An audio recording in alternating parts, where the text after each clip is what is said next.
দেহস্মিন মধুসূদন প্রয়াণ কালে চকাতম গেয়হোষী নিয়তাত্মবি।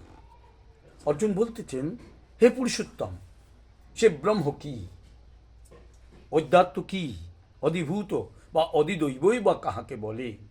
হে মধুসূদন, এই শরীরে অধিযজ্ঞ কি এবং কিরূপে তিনি থাকেন, আর মৃত্যুকালে সংযত চিত্ত মানবগণ কি উপায়ে তোমাকে জানিতে পারে?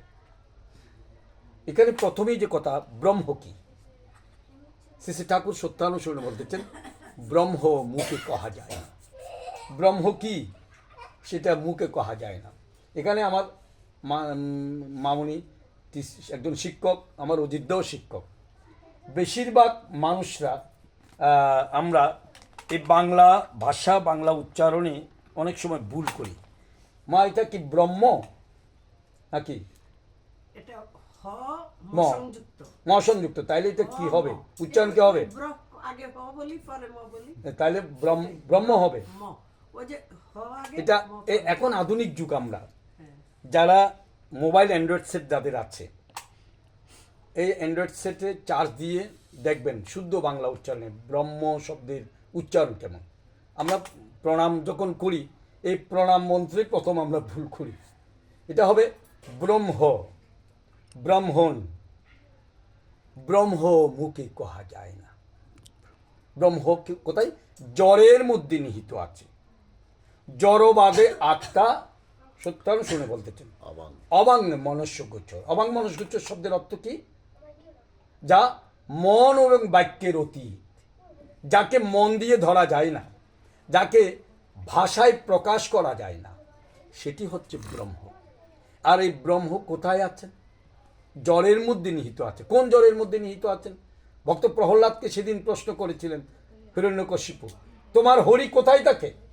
তোমার হরিকে এই স্তম্ভে আছে? তখন সেদিন ভক্ত প্রহ্লাদ বলেছিল, হ্যাঁ, স্তম্ভে আছে। স্তম্ভে পদাঘাত করার সাথে সাথে সেখান থেকেই নরসিংহ রূপ ধারণ করে হিরণ্যকশিপুকে বধ করলেন। এটি হলো বিশ্বাস। শ্রী ঠাকুর বলছেন, গভীর বিশ্বাসে সবই হতে পারে। একটু আগে দোলন মাকে বলেছি, ঠাকুরের সাথে আমার স্বামীকে তুমি নিয়ে গেছো, তুমি জগৎ স্বামী, তোমাকে আমি পরীক্ষা করব, আমার সংসারে আমি কিভাবে চলবো, তুমি আমাকে হাত ধরে চালিয়ে নিয়ে যাবে। এটা হচ্ছে গভীর বিশ্বাস। গভীর বিশ্বাসে সবই হতে পারে। তাই জড়বাদে আত্মা, অবাঙ্গে মনস্যগোচর। ভগবান কি খেলা খেলাচ্ছে দেখেন। মাতৃগর্ভে আমাকে পাঠিয়ে সেখানে কোন কারিগর এত সুন্দর নাক করে দিলেন, চোখ করে দিলেন, এত সুন্দর দেহ অবয়ব করে দিলেন, বাইরের এত সুন্দর জিনিস, আবার ভিতরে কত কলকবজা যে দিলেন। যারা ডাক্তারি পড়েন তারা জানেন, ভিতরে এক এক, এই যে শ্বাসনালী একটা, খাদ্যনালী একটা, ঠিক না? প্রত্যেকটা জায়গায় দুইটা দুইটা করে জিনিস। এই পৃথিবীর নাম হচ্ছে দুনিয়া। পৃথিবীর নাম কি? দুনিয়া। আরেকটার নাম হচ্ছে জগৎ। জন্মিয়া যেখানে হয় গত, তার নাম হচ্ছে জগৎ। এটা জগতের নিয়ম। এখানে জাতস্য হি ধ্রুব মৃত্যু, ধ্রুবম মৃত্যু জাতস্য।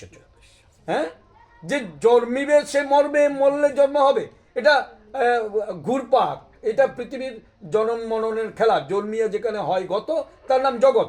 আর দুনিয়া, প্রত্যেকটা জিনিসের বৃদ্ধাত্ব, প্রত্যেকটা নামের বৃদ্ধাত্মক ধ্বনি আছে।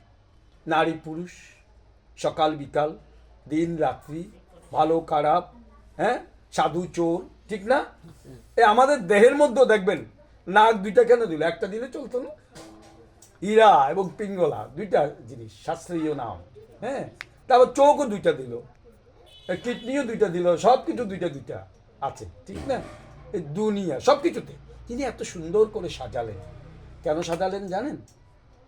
এই বাড়ি করেছেন প্রাণতোষ বাবু বসবাস করার জন্য,